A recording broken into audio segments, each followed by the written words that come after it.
Hi hello வணக்கம். நான் dopamine. இது உங்கள் மிடில் கிளாஸ் டோப்பமைன். இந்த வீடியோவில் நம்ம எதை பற்றி பேச போகிறோம் பார்த்தீங்கன்னா, ஸ்டாக் மார்க்கெட். ஸ்டாக் மார்க்கெட்டை பார்த்தினா ஒரு சில டெடிகேட்டடான இன்ஃபர்மேஷனை நான் உங்களுக்கு சொல்லலாம்னு நினைக்கிறேன். இது மூலிமா உங்களுக்கு ஃப்யூச்சர் செம்மையாக ஒரு இன்வெஸ்ட்மெண்ட் மூலிமா நீங்கள் பெரிய ஆளாக வரணும் அப்படின்ற ஒரே ஒரு நல்ல எண்ணத்தோடு தான் இந்த வீடியோ நான் கொடுக்க போகிறேன். இது பேசிக்கான இன்ஃபர்மேஷன் மட்டும் தான் ஷேர் பண்ண போகிறேன். எதை வச்சு ஸ்டாக்கை சூஸ் பண்ணலாம் அதெல்லாம் நீங்கள் தான் முடிவு பண்ண போகிறீங்க. இன்றைக்கி காலைல பணத்தை போட்டால் நாளைக்கு காலைல டபுள் ஆகிடும், அடுத்த வருஷம் போனால் உங்களுக்கு 1,00,000 வந்துடும், அடுத்த வருஷம் பார்த்தீங்கன்னா 3,00,000 வந்துடும். இந்த கதை நான் விட விரும்பல. பேசிக்காக உங்களுக்கு ஸ்டாக் மார்க்கெட் அப்படின்னு சொல்லிட்டு ஒரு சில பேருக்கு தெரியாது பார்த்தீங்களா, அவங்களுக்காக தான் இந்த வீடியோ. மற்றவங்களுக்கு ஆல்ரெடி தெரியும்னா இந்த வீடியோ நீங்கள் பார்க்குறத ஸ்கிப் பண்ணிட்டு போயினே இருக்கலாம். ஓகே, ஷேர் மார்க்கெட் அப்படின்னோடனே ரொம்ப பெரிய டாபிக். ஆக்சுவலாக என்னால் முடிஞ்ச அளவுக்கு உங்களுக்கு பேசிக்கான இன்ஃபர்மேஷனை எவ்வளோக்கு எவ்வளோ டீட்டெயிலாக சொல்ல முடியுமோ அந்தளவுக்கு நான் வந்து சொல்ல ட்ரை பண்ணுறேன். இது வந்து பிகாஸ் வந்து பேசிக் ஆன விஷயங்கள் நான் ஷேர் பண்ணுறது மூலிமா அவங்களுக்கு ஈஸியாக கற்றுக்க முடியும். குறிப்பாக வந்து ஒரு ஷேர் அப்படின்னா என்ன, இதுவே நிறைய பேருக்கு தெரியாது.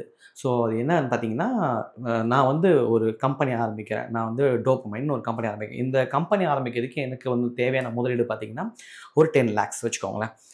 என்னோட சொந்த பணம் அப்படின்னு பார்த்தீங்கன்னா என்கிட்ட வந்து 5 lakhs என் கையில் இருக்குது. இந்த டோப்பமைன்ற கம்பெனி ஆரம்பிக்கிறது இன்னும் ஒரு 5 லட்சம் எனக்கு தேவை. ஸோ இந்த 5 லட்சத்தை நான் எப்படியெல்லாம் வந்து திரட்ட முடியும், இந்த 5 லட்சத்தை எப்படியெல்லாம் வந்து கம்பெனிக்கு வந்து திரட்ட முடியும் அப்படின்னு நான் பார்த்தீங்கன்னா 3 ஆப்ஷன்ஸ் இருக்குது. ஃபர்ஸ்ட் ஆப்ஷன் லோன் வாங்கலாம், பேங்க்கில் லோன் வாங்கி பண்ணலாம். ரெண்டாவது வந்து ஃப்ரெண்ட்ஸ் யாராவது பார்ட்னராக சேர்த்துக்கிட்டு அவங்கக்கிட்ட ஷேர் வாங்கிக்கலாம்.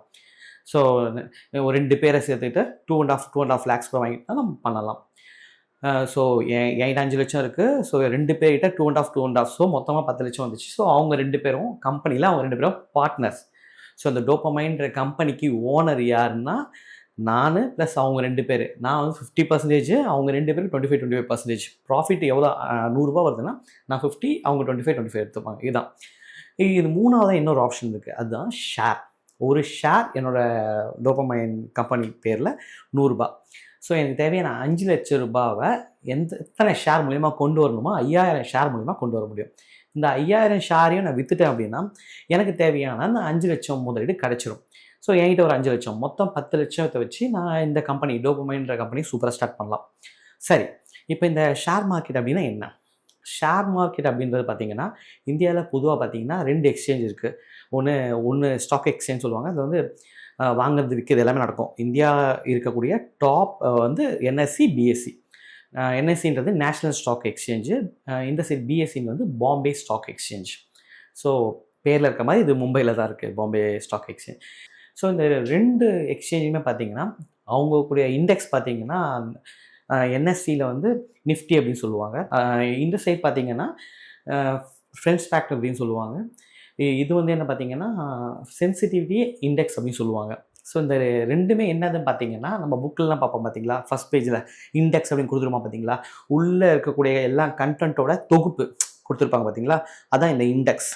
ஸோ எவ்வளோ கம்பெனிஸ் வேணால் இருக்கலாம். 1700, இந்த சைடு 5400, நிறைய கம்பெனிஸ்லாம் இருக்கும். இவ்வளோ கம்பெனி எப்படி போகுது, என்ன போகுதுன்னு சொல்லிட்டு ஒன்று பார்க்க முடியாது நம்மளால். அதுக்காக என்ன பண்ணலாம் பார்த்தீங்கன்னா, அந்தந்த ஸ்டாக் எக்ஸ்சேஞ்சில் இருக்கக்கூடிய சிறந்த கம்பெனிகள், அதாவது எல்லா கேட்டகரியிலையுமே இருக்கக்கூடிய சிறந்த கம்பெனிகளுடைய ஸ்டாக்கை வந்து ஒருத்தர் ஆட் பண்ணி வச்சுருக்காங்க. என்எஸ்சியில் பார்த்தீங்கன்னா ஒரு 50 கம்பெனி இருக்கும். ஸோ அதை ஆட் பண்ணி வச்சுருக்காங்க. ஐடி இண்டஸ்ட்ரீஸு, ஃபார்மா, அதுக்கேற்ற மாதிரி பேங்க்கு, எல்லா இண்டஸ்ட்ரியிலும் அந்த சிறந்த 50 கம்பெனி வந்து அந்த நிஃப்டி அப்படின்ற பேரில் இருக்கும். ஸோ அந்த 50 கம்பெனி நல்லா போச்சு அப்படின்னா நிஃப்டி மேலே போகும். கொஞ்சமாக கீழே இறங்குச்சு அப்படின்னா நிஃப்டியும் ஆட்டோமேட்டிக்காக கீழே இருக்கும். இதை வச்சு தெரிஞ்சுக்கலாம் ஒவ்வொரு என்எஸ்சியை பொறுத்தவரைக்கும் எப்படி போகுது அப்படின்னு சொல்லி உங்களுக்கே தெரிய வரும் இதான் சொல்கிறது மூலிமா. ஸோ சென்செக்ஸில் வந்து பார்த்தீங்கன்னா 30 கம்பெனிஸ் இருக்கும். அந்த 30 கம்பெனிஸும் நல்லா போச்சுன்னா சென்செக்ஸ் மேலே ஏறும். 30 கம்பெனிஸும் கீழே இறங்குச்சுன்னா சென்செக்ஸ் கீழே இறங்கும். ஸோ இந்த 30 கம்பெனிஸும் அப்படின்றது எப்படின்னு பார்த்தீங்கன்னா எல்லா கேட்டகரிஸில் இருந்தும் கம்பெனிஸ் வந்து அதில் இருக்கிறதுனால ஓவராலாக க்ரோத் எப்படி இருக்கும் பார்த்தீங்கன்னா பரவலாகவே இருக்கும். ஸோ வெறும் ஐடி செக்டார் மட்டுமே டெவலப் ஆச்சுன்னா அப்படின்னு இருக்காது. ஒரு கொரோனாலாம் வந்ததுக்கப்புறமா நிறைய விஷயங்கள்லாம் நடந்துருக்கு பார்த்தீங்களா. ஃபார்மா இண்டஸ்ட்ரி கண்டிப்பாக மேலே இருக்கும் அந்த டைமில். ஸோ அதுக்கேற்ற மாதிரி தான். ஸோ எப்போயுமே வந்து ஒரு ஆவரேஜாக மேலே போகணும், ஆவரேஜாக கீழே இருக்கணும். எல்லா செக்மெண்ட்லேயும் இருந்தால் தான் மார்க்கெட் வந்து உண்மையிலே எப்படி இருக்குது, ஏற்ற இறக்கமாக இருந்தாலும் வாலட்டைலாக இருந்தாலும் அது ஓரளவுக்கு லாபத்துக்கரமாக போடணும். ஷேர் மார்க்கெட்னா என்ன அப்படின்றத பார்த்துட்டோம். ஸ்டாக் எக்ஸ்சேஞ்ச் எப்படின்னா என்ன பார்த்துட்டோம். இப்போ வந்து நான் டோப்பமைன் ஒரு கம்பெனி ஆரம்பிச்சு பார்த்தீங்களா, அங்கே வந்து நான் 5000 பேருக்கு நான் ஷேரை கொடுத்துருந்தேன், எனக்கு 5 லட்சம் ரூபாய் வந்துடும். ஸோ நான் எனக்கு கம்பெனி ஆரம்பிக்கலாம். இப்போ எப்படி போய் நான் ஸ்டாக் எக்ஸ்சேஞ்சில் இதை லிஸ்ட் பண்ணுறது? இப்போ இந்த கம்பெனியை ரெஜிஸ்டர் பண்ணணும். இதை வந்து பப்ளிக் கம்பெனியாக மாற்றணும். மக்கள் பப்ளிக் எல்லாரும் சேர்ந்து அதை வந்து ரிஜிஸ்டர் பண்ணால் தான் அதை அவங்க ஷேர் போட முடியும். ஸோ ரொம்ப டிஃபிகல்ட்டான விஷயம் இது. இதை ஏன்னா நான் வந்து டோபமைனில் வந்து கம்பெனி ஆரம்பிக்கணும் அப்படின்னு பார்த்தீங்கன்னா, மக்கள்கிட்ட வாங்க வச்சுக்கோங்களேன். இதே பார்த்துட்டு இருக்கக்கூடிய இன்னொருத்தரும் அதே பேரில் இன்னொரு கம்பெனி ஆரம்பிக்கலாம். ஸோ என்ன பண்ணலாம், டோபமைன் 2 அப்படின்னு ஆரம்பித்தா வச்சிங்களேன், நான் வந்து 10 லட்ச ரூபா கேட்பேன். அவங்க வந்து 50 லட்ச ரூபாய்க்கு அவங்கள ஏமாத்துறதுக்கு நிறைய விஷயங்கள் இருக்குது. ஸோ மக்கள் வந்து ஏமாந்து போவாங்க. அதெல்லாம் என்ன பண்ணுறாங்கன்னா, எந்த கம்பெனியாக இருந்தாலும் அது வந்து நேஷனல் ஸ்டாக் எக்ஸ்சேஞ்சாக இருந்தாலும் சரி, பாம்பே ஸ்டாக் எக்ஸ்சேஞ்சாலும் சரி, எதுவாக இருந்தாலும் அது முன்னாடி வந்து செபியில் போய் அவங்க ரிஜிஸ்டர் பண்ணணும். இந்தியாவில் இவங்க தான் வந்து ரெகுலேட்டரி அத்தாரிட்டி.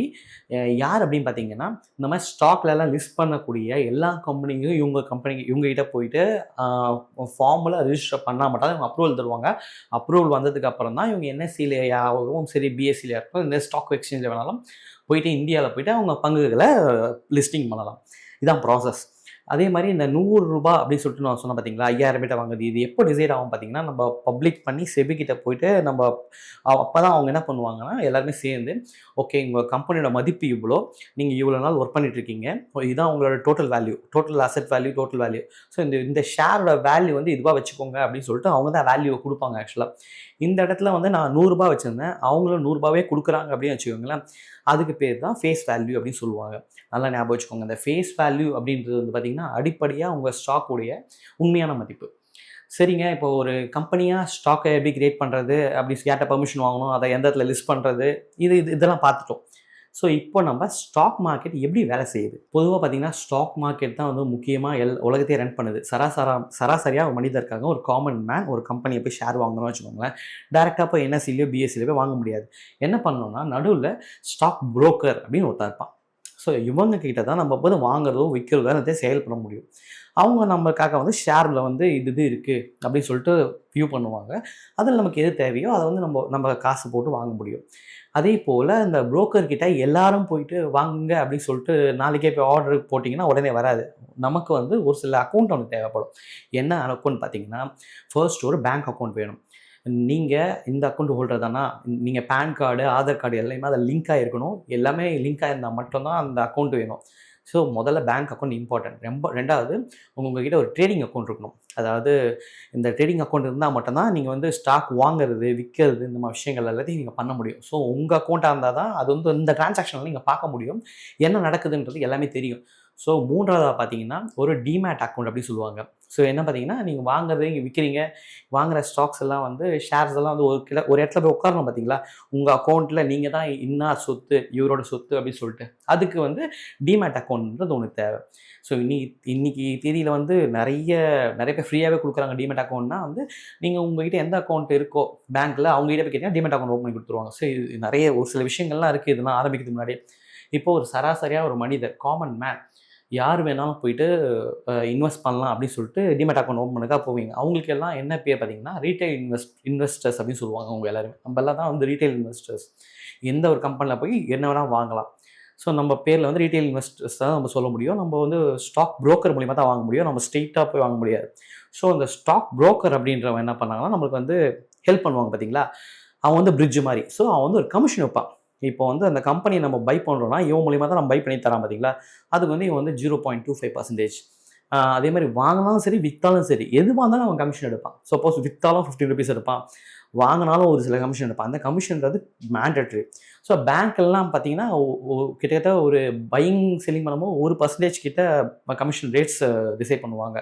ஸோ ஒரு சில ப்ரைவேட் கம்பெனிஸ்லாம் பார்த்தீங்கன்னா 0.25 அப்படின்னா சார்ஜ் பண்ணுறாங்க. ஸோ 10 பைசா மட்டும்தான். அந்த மாதிரி தான் டோட்டல் வேல்யூக்கு பார்த்தீங்கன்னா, நம்ம செல் பண்ணோம்னு வச்சிங்களேன், நம்ம இப்போ 1 லட்ச ரூபாய்க்கு செல் பண்ணோன்னா வெறும் 15 ருபீஸ் அப்படியே பிடிக்கிற மாதிரி ப்ரோக்கரேஜும் நிறைய பேர் இருக்காங்க. ஸோ நீங்கள் அதை எதை சூஸ் பண்ணுறீங்கன்றதை வைஸாக சூஸ் பண்ணிக்கோங்க. அது உங்கள் கிட்ட தான் இருக்குது. ஸோ உங்கள் ப்ரோக்கரை வந்து கரெக்டாக இருக்கணும். ஸோ நிறைய ப்ரோக்கரேஜ் இருக்குது. ஜீரோதா, நான் ஜீரோதா யூஸ் பண்ணுறேன். ஸோ அந்த மாதிரி நிறைய விஷயங்கள் இருக்குது. ஒரு ஸ்டாக்கை ரொம்ப நாள் கழிச்சு தான் விற்க போகிறீங்க அப்படின்னு சொல்லிட்டு நீங்கள் இருந்தீங்க அப்படின்னா, ரொம்ப ரொம்ப பெட்டரான ஐடியா அது. ஸோ இதெல்லாம் நீங்கள் கேட்டுட்டு நீங்கள் டிசைட் பண்ணிக்கோங்க. இப்போ நான் ஒரு கம்பெனிஸில் வந்து ஷேர் வாங்கணும், அதனால் எனக்கு என்ன லாபம், இதுதான் உங்களுக்கு நிறைய பேருக்கு கொஸ்டினாக இருக்கும். ஸோ நான் ஒரு கம்பெனியில் ஷேர் வாங்குறேன் அப்படின்னா, நீங்கள் வந்து அந்த பார்ஷலாக அந்த கம்பெனிக்கு ஒரு விதமான ஓனர் மாதிரி தான். ஆச்சரியமாக இருக்குல்ல. அந்த கம்பெனியில் உங்களுக்கு இருக்கக்கூடிய ஒரு சில ரைட்ஸ் இருக்குது. ஓனர்ஷிப் ரைட்ஸாக இருக்கட்டும், ஓடி ரைட்ஸ்னு சொல்லுவாங்க. இந்த மாதிரி எக்கச்சக்க விஷயங்கள்லாம் இருக்குது. உங்களுக்கு தனியாக வந்து அதுக்கு வந்து மெயிலே வரும், உங்களுக்கு வரும். ஸோ அந்த கம்பெனியில் வந்து நீங்களே எவ்வளோ பர்சன்டேஜ் ஆஃப் ஷேர் வச்சுருக்கீங்கன்றதை வச்சு உங்களுக்கு வந்து டிஃபைன் ஆகும். ஸோ நான் வந்து இப்போ இந்த டோபமைன்னு சொல்லிட்டு ஒரு கம்பெனி ஆரம்பித்தோம் வச்சுக்கோங்களேன். அது வந்து 10 லட்ச ரூபாய் அப்படின்றது, நான் ஒரு 5 லட்ச ரூபாய், நான் இன்னொரு மற்றவங்க எல்லாம் சேர்ந்து ஒரு 5 லட்ச ரூபா போட்டிருக்காங்க. ஸோ அந்த கம்பெனி ரன் ஆகுது. ஸோ இப்போ அந்த கம்பெனிக்கு 1 லட்ச ரூபா லாபம் வருது அப்படின்னு வச்சுக்கோங்களேன். ஸோ 11 லட்சமா இப்போ அந்த கம்பெனியோட மொத்த வேல்யூவாக இருக்குது. ஓகேங்களா? இப்போ 1 லட்ச ரூபா லாபம். ஸோ இந்த 1 லட்ச ரூபா லாபத்தில் நான் ஷேர் வச்சுருக்கிறேன் பார்த்தீங்களா, 5 லட்ச ரூபா போட்டல. ஸோ நான் என்ன பண்ணலான்னா, நான் 50,000 ரூபாய் எடுத்துக்கலாம். ஸோ இந்த மீதி இருக்க 50,000 ரூபாவை மற்ற எல்லாருக்கும் பிரித்து தரணும். ஸோ இது மூலிமா டிவைடண்ட் அப்படின்ற ஒரு விஷயத்தை நான் சொல்ல வச்சேன். நம்மளுக்கு இப்போ ஒரு லட்ச ரூபா ப்ராஃபிட் வந்திருக்குன்னா, அதில் இருக்கக்கூடிய மொத்த ஓனர்ஸ் இருக்காங்க பார்த்தீங்களா, யாரெல்லாம் அந்த ஷேரை வச்சுருக்காங்களோ அவங்க அந்தந்த ஷேர்ஸ்க்கு ₹1 2 ரூபாயோ இல்லை ₹10 நமக்கு எவ்வளோ ப்ராஃபிட் இருந்தோ, அதில் இந்த எக்ஸ்பேன்ஷனுக்கு எவ்வளோ கால்குலேட் கரெக்டாக ப்ராப்பராக போட்டுட்டு ஒவ்வொரு ஷேர் ஹோல்டர்ஸ்க்கும் ஒரு சில டிவிடெண்ட் கொடுக்கணும். ஒரு சில பேருக்கு 5000 ஷேர் இருந்ததுன்னா ₹1 கொடுத்தா கூட ₹5000 அவங்களுக்கு போகும். ஸோ ₹5000 டிவிடெண்ட் அவங்களுக்கு போகும். ஸோ இந்த டிவிடெண்டில் இன்னொரு விஷயமும் இருக்குது. நம்ம வந்து ஒரு கம்பெனியோட ஷேரை ₹1 லட்சத்துக்கு மேலே வச்சுருந்தோம்னா லாங் டேர்ம்னு அப்படின்னு அர்த்தம். ஸோ இப்படி லாங் டேர்முக்கு ஹோல்ட் பண்ணுறோம் அப்படின்னா, அந்த டைமில் நமக்கு வரக்கூடிய அந்த டிவிடெண்ட்க்கு வந்து டேக்ஸ் கிடையாது. ஸோ டிவிடெண்டுக்கு மட்டும் டேக்ஸ் கிடையாது. ஸோ இதனால தெரிஞ்சுக்கோங்க, லாங் டேர்மில் மட்டும்தான். ஸோ இந்த டிவிடெண்ட்ன்றது கம்பல்சரி ப்ராஃபிட் வந்தால் கம்பெனிஸ் எல்லாம் கொடுப்பாங்களா அப்படின்னு கேட்டால் கண்டிப்பாக அப்படி கிடையாது. ஒரு சில கம்பெனிஸ் தான் டிவிடெண்ட் தரும், ஒரு சில கம்பெனிஸ் தராது. அதுக்கு பல காரணங்கள் இருக்குது. ஸோ அந்த காரணங்கள் நம்ம போனோம்னா ரொம்ப பெருசாக போகும் இந்த வீடியோ. ஸோ நம்ம ஷேர்லேருந்து நம்மளுக்கு நம்ம வாங்கின ஸ்டாக்லேருந்து நம்ம ப்ராஃபிட் வருதா, அது போதும். நம்ம அந்த டோபமைன் ஒரு கம்பெனி வச்சுருந்தோம், ₹100 சொல்லிட்டு விற்றோம். ஞாபகம் இருக்குங்களா? நான் ஸ்டார்டிங்கில் சொன்னேன். இப்போ அந்த கம்பெனிக்கு ₹1 லட்ச ரூபா ப்ராஃபிட் வந்திருக்குன்னு சொன்னேன். ஸோ 10% ப்ராஃபிட் வந்திருக்கு. ஸோ இப்போ பப்ளிக் மத்தியில் என்ன ஆகும்னா, அப்போ இது நல்ல கம்பெனி போல இருக்குது, ₹1 லட்ச ரூபா 10% ப்ராஃபிட் வந்திருக்கு, ஸோ நல்லா பேர் வந்திருக்கு அப்படின்னு சொல்லிட்டு என்ன பண்ணுவாங்க, ஓவராலாக ப்ராஃபிட் வருது அப்படின்னு கம்பெனி பயங்கரமாக வளரும் அப்படின்னு சொல்லிட்டு ஒரு பிம்பத்தை கிரியேட் ஆகும். ஸோ இது மூலிமா அந்த ஷேருக்கு டிமாண்ட் அதிகமாகும். ஸோ டிமாண்ட் அதிகமாகச்சு என்ன ஆகும், ₹100 இருக்கக்கூடிய ஷேர் வேல்யூ 105, 110, 120 அப்படின்னு சொல்லிட்டு ரைஸ் ஆகிட்டே போகும். எந்த ஒரு இடத்துல ப்ராஃபிட்டில் இருக்க நல்ல கம்பெனி டிமாண்டை கிரியேட் பண்ணாலும் ஆட்டோமேட்டிக்காக எல்லாருமே அதை இன்வெஸ்ட் பண்ண ரெடியாக இருப்பாங்க. ஸோ இப்போ அதுக்கு இன்னொரு ஆப்ஷன் இருக்குது. எப்படி ப்ராஃபிட் பண்ணுறதுன்னு சொல்கிறேன். ₹100 நீங்கள் வாங்கின பார்த்தீங்களா ஷேரை, இந்த ஷேரை நீங்கள் இந்த இடத்துல நீங்கள் விற்றீங்க அப்படின்னா, ₹100 வாங்கி ₹120 விற்கும்பொழுது உங்களுக்கு ₹20 லாபம் கிடைக்கும். ஸோ 20% லாபம் உங்களுக்கு கிடைக்குது. ஸோ ஒரு ஷேர் வந்து 2 விதமாக ப்ராஃபிட் எடுக்க முடியும். ஒன்று டிவிடெண்ட் மூலியமாக, இன்னொன்று வந்து கம்மியான ரேட்டில் வாங்கிட்டு அதிகமான ரேட்டில் விற்கிறது மூலிமா உங்களுக்கு நல்ல ப்ராஃபிட் எடுக்க முடியும். ஸோ இது வந்து பார்த்தீங்கன்னா இவ்வளோ பெருசாக சொல்கிறது மூலிமா உங்களுக்கு புரிஞ்சுதான் தெரியல. இருந்தாலும் நான் உங்களுக்கு புரிய வைக்கிறதுக்காக ரொம்ப ஈஸியாக இருக்கிறதுக்காக ட்ரை பண்ணுறேன் சொல்கிறதுக்கு. ஒன்று ட்ரேடிங், இன்னொன்று இன்வெஸ்ட்மெண்ட். இதில் 2 இருக்குது. ட்ரேடிங் அப்படின்னா ஷார்ட் டேர்முக்கு வாங்கி 10 மணிக்கு வாங்கிட்டு 10:30க்கு விற்கிறோம், இல்லை சாயங்காலம் ஒரு 2:30 மணிக்கு விற்றுடுறோம் அப்படின்றது வந்து இந்த மாதிரி ட்ரேடிங். வாங்கி விற்கிறோம் அப்படின்னா ட்ரேட் பண்ணிகிட்டே இருக்குது, ட்ரேடர்ஸ் சொல்லுவாங்க. ஸோ இதில் வந்து நிறைய உட்பிரிவு நிறைய இருக்குது. 2வது ஆப்ஷன் வந்து இன்வெஸ்ட்மெண்ட் வந்து லாங் டேர்மில் வாங்கி விற்கிறதுக்கு மட்டும் வாங்கல, அந்த கம்பெனியில் வந்து நான் வந்து ஒரு ஓனராகவே இருக்கணுன்றதுக்காக நான் வாங்குறேன்ற பேரில் நிறைய பேர் இன்வெஸ்ட் பண்ணி வச்சுருப்பாங்க. ஃபார் எக்ஸாம்பிள் ஐடிசி, பிரிட்டானியா, அந்த மாதிரி கம்பெனிஸ் தான் இருக்குது பார்த்தீங்களா. பிரிட்டானியா இப்போ ஐடிசி வச்சுக்கலாம், ஐடிசி, டாட்டா. ஸோ இந்த கம்பெனி வந்து நல்லா ப்ராஃபிட் தரும் அப்படின்னு சொல்லிட்டு உங்களுக்கு நினச்சிங்கன்னா, நீங்கள் நிறைய எக்கனாமிக் டைம்ஸ் இந்த வெப்சைட்ஸ்லாம் பார்த்துட்டு நிறைய அப் டு டேட்டாக இருந்தீங்கன்னா, டிவினா பார்ப்பீங்க, நியூஸ்லாம் பார்ப்பீங்க அப்படின்னா, இந்த மாதிரி லாங் டேர்ம் இன்வெஸ்ட்மெண்ட்டாக நீங்கள் பண்ணியிருந்தீங்கன்னா உங்களுக்கு வந்து நல்ல சமபெரிய க்ரோத் கிடைக்கும். எப்படி இந்த ஷேர் மார்க்கெட்டில் அந்த ரேட்ஸ்லாம் ஏறி இறங்குது அப்படின்னு சொல்லிட்டு நான் சொல்லணும்னா, ₹100 இருந்தது ₹120, ₹125 அப்படின்னு சொல்லிட்டு மாறிட்டே இருக்கே எப்படி? இது எப்படி வந்து அது வந்து அந்த வாலட்டிலிட்டி யார் டிசைட் பண்ணுறா அப்படின்ற ஒரு கொஸ்டின் கண்டிப்பாக எழும். அதை நான் சிம்பிளாக ஒரு எக்ஸாம்பிள் மூலிமா சொல்கிறதுக்கு நான் ட்ரை பண்ணுறேன். இப்போது ஒரு மார்க்கெட், நம்ம வீட்டு பக்கத்தில் இருக்க லோக்கல் மார்க்கெட் ஒன்று இருக்குது. அந்த மார்க்கெட்டில் இப்போது ஒரு 100 கிலோ வெங்காயம் டெய்லி வருதுன்னு வச்சுக்கோங்களேன். அந்த 100 கிலோ வெங்காயம் டெய்லி வரும்பொழுது நம்ம வந்து வெங்காயம் வாங்கணும்னு நினைப்போம். ஒரு மற்ற நாள்லாம் வெங்காயம் வாங்கும்போது அங்கே வந்து வெங்காயம் வந்து எல்லோரும் வாங்கக்கூடிய அளவுக்கு வெங்காயம் இருக்கும், நிறைய ஸ்டாக் இருக்கும். ஸோ இப்போ இந்த வெங்காயம் வந்து என்னைக்கு டிமாண்ட் உங்களுக்கு அதிகமாக இருக்கும் அப்படின்னு கொஞ்சம் யோசனை பண்ணி பாருங்கள். சண்டேஸில் வந்து எல்லாருமே வந்து வாங்குவாங்கன்றதுனால அந்த 10 கிலோ தக்காளியோ 10 கிலோ வெங்காயம் மட்டும் தான் இருக்கும் அந்த மார்க்கெட்டில். ஸோ டெய்லி 100 கிலோ அந்த வெங்காயம் இடத்துல 10 கிலோ இருக்கும் பார்த்தீங்களா. அந்த 10 கிலோவில் 100 கிலோ வாங்குவாங்க பார்த்தீங்களா. அந்த நேரத்தில் 10 கிலோ தான் இருக்குன்னு சொல்லிட்டு வாங்கும்போது இன்றைக்கி வந்து அந்த ரேட்டை வந்து ஏற்றி வைப்பாங்க. ஏன்னா அங்கே இருக்கக்கூடிய டிமாண்டை பொறுத்து தான் அந்த ரேட் வந்து சப்ளை ரொம்ப கம்மியாக இருக்குது, டிமாண்ட் அதிகமாக இருக்குது. ஸோ இதை பேஸ் பண்ணி தான் அந்த ரேட்டை வந்து டிசைட் பண்ணுறாங்க. ஸோ அந்த ப்ராஃபிட் சூப்பராக கொடுக்குது. அதே சமயத்தில் வந்து இந்த கம்பெனி நல்லா போகுதுன்னு சொல்லிட்டு அவங்க முடிவு பண்ணிட்டாங்க அப்படின்னா நிறைய பேர் வாங்க வரும்போது ஆட்டோமேட்டிக்காக அதை வந்து டிமாண்ட் வந்து அதிகமாகிடுச்சு, சப்ளை கம்மியாக இருக்குது. ஸோ போட்டி போட்டு அவங்க விலையை ஏற்றிட்டே இருப்பாங்க. இதுதான் அந்த லாஜிக். ஸோ ப்ராப்பராக வந்து நான் ஒரு சில கம்பெனிஸ்லாம் வந்து ஃப்ராடாக இருக்கும், இல்லை ஏமாற்றிட்டு இந்த கம்பெனி வந்து நல்லா இல்லை அப்படின்னு சொல்லிட்டு ஒரு முடிவு பண்ண பார்த்தீங்களா, அந்த கம்பெனியில் என்ன பண்ணுவாங்க, எல்லாரும் சேர்ந்து விற்பாங்க அட் அ டைமில். வாங்கிறதுக்கு ஆள் இருக்க மாட்டாங்க, டிமாண்ட் ரொம்ப கம்மி, சப்ளை வந்து எக்கச்சக்கமாக இருக்கும். ஸோ என்ன பண்ணுவாங்கன்னா கம்மியாகிடும் அந்த ரேட்டு. ஸோ விலை இறங்குறதுக்கு இதான் ரீசன். டிமாண்ட் அண்ட் சப்ளையோட அந்த ஃபார்முலாவை நீங்கள் புரிஞ்சிக்க தான் அந்த வெங்காயம் எக்ஸாம்பிள் சொன்னேன். ஒரு கெட்ட கம்பெனியாக தெரியும், ப்ராஃபிட் புக் பண்ண ட்ரை பண்ணுவாங்க. இந்த மாதிரி ஏறி ஏறி இறங்கும் போது தான் இந்த மார்க்கெட்டோட ப்ரைஸ் வந்து மாறிக்கிட்டே இருக்கும். ஸோ பங்குச்சந்தை, ஷேர் மார்க்கெட் அப்படின்னாலே எல்லாருமே என்ன சொல்கிற விஷயம் என்ன பார்த்தீங்கன்னா, இது ஒரு சூதாட்டம், இது வந்து அதிகமான ரிஸ்க் இருக்குது அப்படின்னு சொல்லி ஏமாற்றுவாங்க. கண்டிப்பாக இது எல்லாம் முழுக்க முழுக்க உண்மைதான். என்னடா அது சொல்ல பார்த்தீங்கன்னா, நிறைய பேர் வாங்குறவங்க விற்கிறவங்க எல்லாருமே பார்த்தீங்கன்னா, எதனால் அந்த பொருளை வாங்கணும், எதனால் அந்த பொருளை விற்கணும், ஏன் அந்த பொருள் ஏறுது அப்படின்னு சொல்லிட்டு தெரியாமையே வாங்கி விற்றுட்ருக்காங்க. அதனால தான் வந்து இது வந்து ஒரு கேம்லிங் மாதிரி இருக்குது பார்க்குறதுக்கு, வெளிலேருந்து பார்க்குறவங்களுக்கு. கண்ணை மூடி வாங்கிட்டு கண்ணை மூடி விற்கிற மாதிரி இருக்குது. என்ன பொருள், ஏன் அதை வாங்குகிறோம், அந்த ரீசனே தெரியாமல் இன்வெஸ்ட் பண்ணுவாங்க. அது அவங்களுக்கு தான் அந்த பிரச்சனைகள். சிம்பிளாக ஒரு எக்ஸாம்பிள் சொல்லணும்னா, நாளைக்கு நீங்கள் வந்து ஒரு லேண்ட் வாங்குறீங்க வச்சுக்கோங்களேன். ஒரு கிரவுண்ட் இல்லை 2 கிரவுண்ட் வாங்குறீங்க ஒரு இடத்துல. அந்த லேண்டில் என்னெல்லாம் பிரச்சனை இருக்குது, என்னெல்லாம் இல்லை அப்படின்னு சொல்லிட்டு நம்ம எல்லாத்தையும் பார்ப்போம் பார்த்தீங்களா. தண்ணி இருக்கா, தண்ணி வருதா, கிணறு வசதி, மேலே எலக்ட்ரிக்கல் ஒயர், பெரிய பெரிய ஆண்டனா மாதிரி அதெல்லாம் போதா, இல்லை சுற்றி 10 கிலோமீட்டருக்கு வீடே இல்லையா, காலியாக இருக்கா, இதெல்லாத்தையும் பத்தனை வாங்குவோம். அதே மாதிரி தான் ஸ்டாக்கும். ஒரு ஸ்டாக் நீங்கள் முடிவு பண்ணி வாங்கும் போது உங்கள் முதலீடை ஒரு கம்பெனிக்கு போகிறீங்க. ஸோ அந்த கம்பெனி எந்தளவுக்கு பெர்ஃபார்ம் பண்ணணும், இது எல்லாமே உங்களுக்கு தெரியணும். இதை பற்றின ஒரு சின்ன ரிசர்ச்சாவது நீங்கள் பண்ணணும். உங்களுக்கு பேருக்கு நியூஸில் தெரியுது இந்த கம்பெனி சூப்பராக இருக்கும் அப்படின்ற நம்பிக்கையெல்லாம் வாங்கக்கூடாது. ஸோ நிறைய பேருக்கு இதை பற்றி எந்த ஒரு விஷயமே தெரியாமல் தெரிஞ்சுக்கவும் ஆசைப்பட மாட்டாங்க. ஏன்னா அவங்களுக்கு டைம் இல்லை. என்ன பண்ணுவாங்கன்னா, என் ஃப்ரெண்டு பக்கத்தில் இருப்பார், அவர் என்ன ஸ்டாக் வாங்குறாரு, இந்த ஐடிசி ஆச்சு, ஓகே நான் ஐடிசியில் போகிறேன் அப்படின்னு சொல்லுவாங்க. ஐடிசி நல்ல ஷேர்னு அது அதுக்காக சொல்லலை. ஈவன் நானே வந்து 190 ரூபா இருக்கும்போது வாங்க ஆரம்பித்தேன். இப்போ ஆல்மோஸ்ட் 480 490 போயிட்டுருக்கு. ஸோ இந்த மாதிரி விஷயங்களில் வந்து நம்மளுக்கு பக்கத்தில் இருக்கவங்க சொல்கிறது மூலியமாவோ அந்த மாதிரி விஷயங்கள் மூலியமாக நீங்கள் அப்படியே பிளைண்டாக நம்பி ஷேர் கண்டிப்பாக வாங்காதீங்க. அந்த எந்த கம்பெனிக்கு இன்வெஸ்ட் பண்ணுங்களோ அந்த கம்பெனியை பற்றி ஒரு சின்ன ரிசர்ச் பண்ணுங்கள். அந்த கம்பெனி உண்மையிலே பெர்ஃபார்ம் பண்ணுமா, அந்த கம்பெனி இதுக்கு முன்னாடி 5 வருஷத்துக்கு 10 வருஷத்துக்கு முன்னாடி எப்படி பெர்ஃபார்ம் பண்ணிச்சு, ஏதாவது ஒரு கொரோனா மாதிரி ஏதாவது வந்துச்சுன்னா மொத்தமாக டவுன் ஆகிடாமல் இதெல்லாம் பார்த்து இன்வெஸ்ட் பண்ணுங்கள். ஸோ ட்ரேடிங்காக இன்வெஸ்ட்மெண்ட்டாக இது எது பெஸ்ட்டு அப்படின்ற கேள்வி வரேன். நான் எதையுமே சஜஸ்ட் பண்ண மாட்டேன். இதில் 2த்துலேயும் இருக்கக்கூடிய ப்ளஸ் அண்ட் மைனஸ் எடுத்து சொல்கிறேன். எக்ஸாம்பிளுக்கு ட்ரேடிங் அப்படின்ற ஆப்ஷன் எடுத்துக்கோங்க. ட்ரேடிங் இப்போ வந்து நம்ம இப்போ டோபமைன்னு சொல்லிட்டு ஒரு கம்பெனி 10 மணிக்கு வரீங்க, ஒரு 100 ரூபா இருக்குது. 11 மணிக்கு 105 ரூபா ஆயிடுச்சு அந்த கம்பெனி. 12 மணிக்கு 110 ரூபா ஆச்சு. சாயங்காலத்தில் வந்து 107 ரூபா போகுது. ஸோ நம்ம என்ன பண்ணுங்க, ஏறுதுன்னு சொல்லிட்டு பார்த்துட்டே இருப்போம். ஒரு 110 ரூபா வந்தோடனே என்ன பண்ணுவோம், 100 ரூபாய்க்கு வாங்குகிறோம், 110 ரூபாய்க்கு அதை விற்கிறோம், 1000 ஷேர் விற்கிறோம். நம்மளோட ப்ராஃபிட் எவ்வளோ, 5 ரூபா ஒரு ஷேருக்கு. ஸோ 1000 ஷேர் விற்றோம் அப்படின்னா நம்மக்கிட்ட 5000 ரூபாய் ப்ராஃபிட் இருக்கும். ஸோ காலையிலேருந்து சாயந்தரத்துக்குள்ளே எப்படி விற்றாலும் சரி, எவ்வளோ கம்மியாக வாங்கினாலும் சரி, எவ்வளோ அதிகமாக விற்றாலும் சரி, ப்ராஃபிட் நம்ம பார்க்குறோம். ஸோ 100 ரூபாய்க்கு வாங்குறோம், 105 ரூபாய்க்கு விற்றோம் அப்படின்னா நமக்கு ஒரு 5000 ரூபாய் லாபம். ஸோ இன்வெஸ்ட்மெண்ட்டில் என்ன விஷயம்னா, உண்மையாக நான் நடந்த சம்பவத்தையே சொல்கிறேன். கூகுள் கூட பண்ணி பார்த்துக்கலாம் நீங்கள். நான் அந்த லிங்கை கூட முடிஞ்சால் நான் தர ட்ரை பண்ணேன். ஒரு இந்தி தொலைக்காட்சி ஒன்று, சேம் அந்த மார்க்கெட் டிஸ்கஷன்லாம் போயிட்டு இருந்தது. அந்த சமயத்தில் வந்து பார்த்திங்கன்னா, ஒரு தாத்தா வந்து 1990ஆம் ஆண்டு எம்ஆர்எஃப்ல ஒரு 20,000 ஷேர் வாங்கியிருக்காரு. அதோடைய புக்ஸ், அதாவது அந்த ஷேர் வாங்க முடியாது, பேப்பர்ஸ் மாதிரி இருக்கும், பாண்டு மாதிரி இருக்கும், இந்த சர்டிஃபிகேட்ஸ்லாம் இருக்கும். இதை வந்து நான் வந்து இப்போ விற்க முடியுமா, எப்படி வந்து விற்க முடியும் அப்படின்னு சொல்லிட்டு கேட்குறாங்க. அதுக்கு டிமேட் அக்கௌண்ட்டில் இருக்கக்கூடிய ஷேரை நம்ம கன்வெர்ட் பண்ணணும், உங்கள் அக்கௌண்ட் ஓப்பன் பண்ணுங்கள், அதுக்கப்புறம் நீங்கள் விற்றுக்கலாம் அப்படின்னு சொல்கிறாங்க. இதுதான் லாங் டேர்ம் இன்வெஸ்ட்மெண்ட். ஸோ அவர் இன்வெஸ்ட்மெண்ட்டுக்கு எக்ஸாமுக்காக நான் சொல்கிறேன்.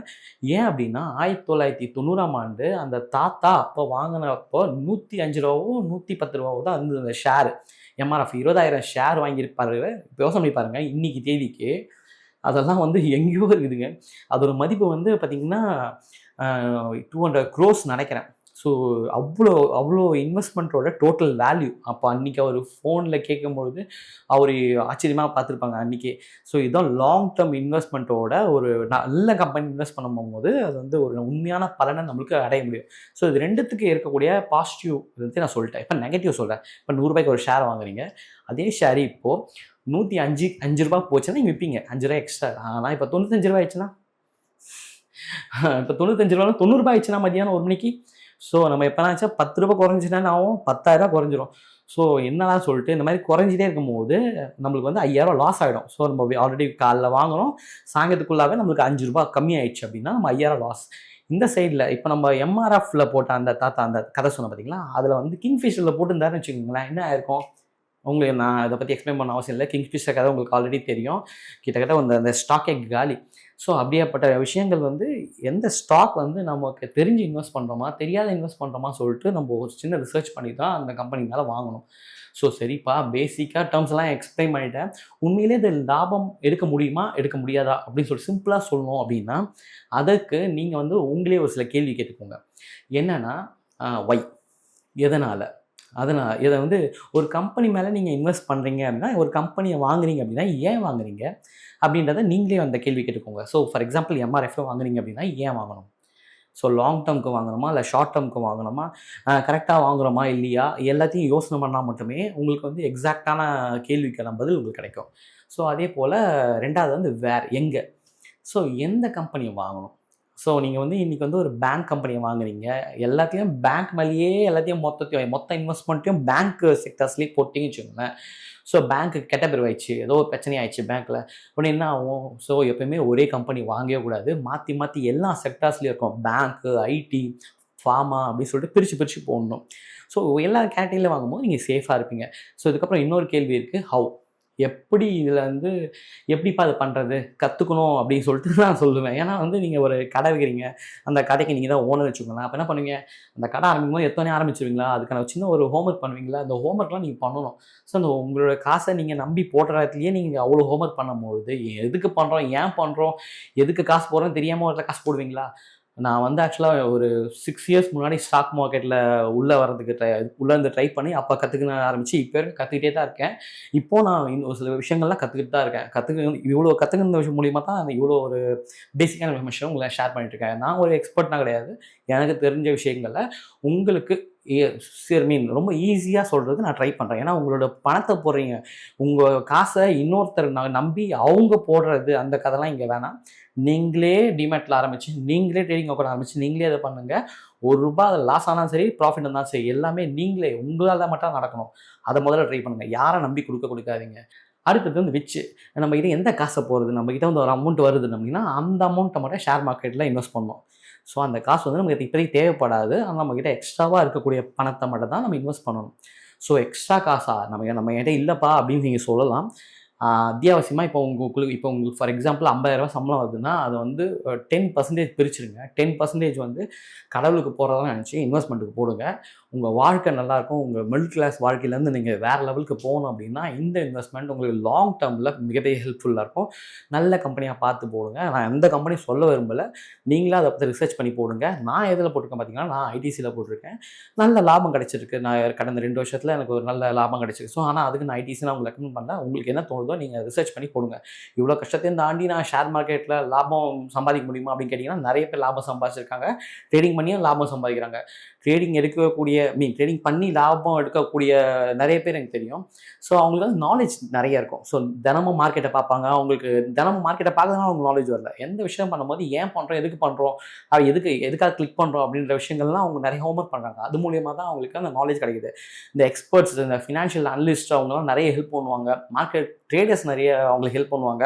ஒரு சில வெப்சைட்ஸ்லாம் பார்த்தீங்கன்னா, மணி கண்ட்ரோல் இந்த மாதிரி வெப்சைட்ஸ்லாம் போய் பார்த்தீங்கன்னா, ரிஜிஸ்டர் பண்ணி உங்களுக்கு வந்து மறுநாள் நாளைக்கு என்ன நடக்கும் சொல்லிட்டு ப்ரிடிக்ஷன்ஸ்லாம் உங்களுக்கு வரும். ஸோ அந்த ப்ரிடிக்ஷன் மெயில் வரும். நீங்கள் வந்து அந்த மாதிரி எல்லா வெப்சைட்டில் பண்ணணும். நீங்கள் கொஞ்சம் டைம் ஸ்பெண்ட் பண்ணணும். ஸோ டைம்ன்றது முக்கியமான விஷயம். ஸோ ஷேர்ஸ் தான். இந்த ஷேர் வந்து ஒவ்வொரு ஷேரும் அங்கே இருக்கக்கூடிய எக்ஸ்பர்ட்ஸ் இருக்காங்க பார்த்தீங்களா, அவங்க வந்து ஒரு சில போர்ட்ஃபோலியோ கிரியேட் பண்ணுவாங்க. ஸோ அந்த போர்ட்ஃபோலியோக்கு ஏற்ற மாதிரி இருக்கக்கூடிய ஸ்ட்ராங்கான கம்பெனிஸ் கிட்ட மட்டும் நீங்கள் வந்து இன்வெஸ்ட் பண்ணுறதுக்கு அந்த எக்ஸ்பர்ட்ஸ் யூஸ் பண்ணுவாங்க. ஸோ நம்ம நிறைய வெப்சைட்டில் அவங்களாம் ஹெல்ப் பண்ணிட்டு இருக்காங்க. அதுக்கு வேணால் ரிஜிஸ்டர் கூட பண்ணிக்கலாம் நீங்கள். ஸோ மியூச்சுவல் ஃபண்டை பற்றின ஒரு சின்ன எக்ஸ்ப்ளனேஷன் கொடுக்கும்போது அதை நான் டீட்டெயிலாக சொல்கிறேன் இன்னொரு வீடியோவில். ஸோ அவ்வளோதான் ஃப்ரெண்ட்ஸ். ஷேர் மார்க்கெட் பொறுத்த வரைக்கும் நான் பேசிக்கான இன்ஃபர்மேஷன் உங்களுக்கு புரிகிற மாதிரி சொல்லியிருக்கேன்னு சொல்லி நான் நினைக்கிறேன். ஷேர் மார்க்கெட்டை பற்றி இன்னும் எக்ஸ்பிளைன் பண்ணணும் அப்படின்னு நினச்சிங்கன்னா நான் இந்த வாரம் ஃபுல்லாக கூட எக்ஸ்பிளைன் பண்ணலாம். நிறைய விஷயங்கள் இருக்குது. நான் கற்றுக்கின ஒரு சில சின்ன பேசிக்கான இன்ஃபர்மேஷன் மட்டும் தான் இப்போ நான் உங்களுக்கு ஷேர் பண்ணிக்கிறேன். உங்களுக்கு அண்டர்ஸ்டாண்ட் பண்ணணும். நான் வந்து காலேஜ் படிக்கும் போது வரைக்கும் எனக்கு தெரியவே தெரியாது. ஆனால் இதில் வந்து தெரிஞ்சுக்கணும் ஆசை இருந்தது, தெரிஞ்சிக்கவே எனக்கு தெரிஞ்சுக்க முயற்சி நான் பண்ணல. ஆனால் வந்து தெரிஞ்சுக்கணும் ஆசை மட்டும் இருந்தது. ஸோ அதுக்கப்புறம் தான் நான் ட்ரை பண்ணி இந்த விஷயங்கள்லாம் கற்றுக்கினேன். வேலைக்கு போக ஆரம்பிச்சப்போ தான் நானாக சம்பாதிக்க ஆரம்பிக்கும் மட்டும் தான் நான் கற்றுக்கினேன் இந்த மாதிரி நிறைய விஷயங்களை. ஸோ ஆனால் இது மிகப்பெரிய கடல். இது உங்களுக்கு கற்றுக்கிட்டீங்க அப்படின்னா நீங்கள் வாழ்க்கை பயங்கரமாக சூப்பராக இருக்கும். ஸோ நம்ம வாழ்க்கையில் சக்ஸஸ்ஃபுல் பர்சனாக இருக்கணும் அப்படின்னு பார்த்தீங்கன்னா எல்லா பெரிய பெரிய வெற்றியாளர்கள் வந்து என்ன பண்ணுவாங்கன்னா ஷேர் மார்க்கெட்டில் இன்வெஸ்ட் பண்ணி தான் பெரிய ஆளாக இருப்பாங்க. ஸோ இந்த வீடியோவோட ஃபாலோயிங் வீடியோ இன்னொரு வீடியோ நான் போடுறேன். அந்த வீடியோவில் தான் இன்னும் பெட்டராக என்ன சொல்ல முடியும்னு சொல்லிட்டு ஒரு சில ரிசர்ச் பண்ணி நான் உங்களுக்கு சொல்ல ட்ரை பண்ணுறேன். ஏற்கனவே சொன்னது போல் உங்கள் ஃப்ரெண்ட்ஸ் அண்ட் ஃபேமிலிக்கு இந்த வீடியோவை ஷேர் பண்ணுங்கள். அதாவது படித்த சூப்பராக ஷேர் மார்க்கெட்டாக எல்லாமே தெரிஞ்சவங்க கிட்ட இந்த கொடுத்தீங்கன்னு வச்சுங்களேன், இந்த வீடியோ பார்த்து நிறைய குறைனா சொல்லுவாங்க. ஏன்னா வந்து எனக்கு தெரிஞ்ச விஷயம் தான் நான் ஷேர் பண்ணேன் தவிர ரொம்ப எக்ஸ்பர்ட்ஸ் கிடையாது நான். ஸோ நீங்கள் என்ன பண்ணுங்கன்னா இதை பற்றி ஷேர் மார்க்கெட்டை என்னன்னு தெரியணும், ஷேர் மார்க்கெட் இது வரைக்கும் அவங்க கேள்விப்பட்டிருக்காங்க, பட் ஆனால் என்னன்னு தெரியாது. சென்செக்ஸ் அப்படின்னா டிவியில் நியூஸ் மட்டும் பார்ப்பாங்க, ஆனால் தெரியாது அப்படின்னு சொல்லிட்டு ஒரு சில நண்பர்களோ ஒரு சில ரிலேட்டிவ்ஸ் உங்களுக்கு தெரிஞ்சவங்க யாராவது இருந்தாங்கன்னா அவங்களுக்கு இந்த வீடியோவை ஷேர் பண்ணுங்கள். இதுதான்ப்பா ஷேர் மார்க்கெட்டு, ஷேர் மார்க்கெட்டில் இப்படி தான் ஷேர் மார்க்கெட் அப்படின்னு சொல்லிட்டு என் ஃபேமிலியில் சொன்னாலே, அதாவது என்னோட ப்ரீவியஸ் ஜென்ரேஷன் சொன்னாலே என்ன பண்ணுவாங்க, ஐயோ அவ்வளோதான் போச்சு ஏமாந்துட்டோம் அப்படின்ற மாதிரி ஒரு பிம்பம் இருந்தது. இந்த பிம்பத்தினால தான் நான் காலேஜ் படிக்கிறப்போ இது என்னன்னே தெரியாமல் இருந்தேன். ஸோ இதை நான் கற்றுக்கின பிறகு தான் நான் சக்ஸஸ்ஃபுல் பர்சனாக இருக்க முடியுமா இல்லையா அப்படின்றத நான் வந்து தெரிஞ்சு ஒரு பேங்க்கில் போய் ஒரு ஃபிக்ஸட் டெபாசிட்டில் ஒரு காசு போடுறோம் பார்த்தீங்களா, அந்த பேங்க்கில் வந்து நல்ல விதத்தில் அவங்க வந்து அந்த பணத்தை வந்து நமக்கு வந்து ஒரு 7% தராங்க, இல்லை 6.8% இன்ட்ரெஸ்ட்டில் தராங்க அப்படின்றத நம்பி போடுறோம் பார்த்தீங்களா, அதே மாதிரி காசை நம்ம இங்கே போட்டால் இன்னும் பெட்டராக ஆகலாம். அந்த ஃபார்முலாவையோ அந்த ரிசர்ச்சை நமக்கு தெரிஞ்சது மூலிமா தான் நம்ம வாழ்க்கையில் சக்ஸஸ்ஃபுல்லாக முடியும். ஸோ ரொம்ப பெரிய போகிற வீடியோவை இதோட முடிக்கிறேன். இன்னொரு வீடியோவில் இதை கண்டினியூ பண்ண ட்ரை பண்ணுறேன். தேங்க்யூ நண்பர்களே, வணக்கம். நான் உங்கள் டோபமைன். இது மிடில் கிளாஸ் டோபமைன். வாங்க மிடில் கிளாஸ்லேருந்து மேலே போகலாம். பாய்.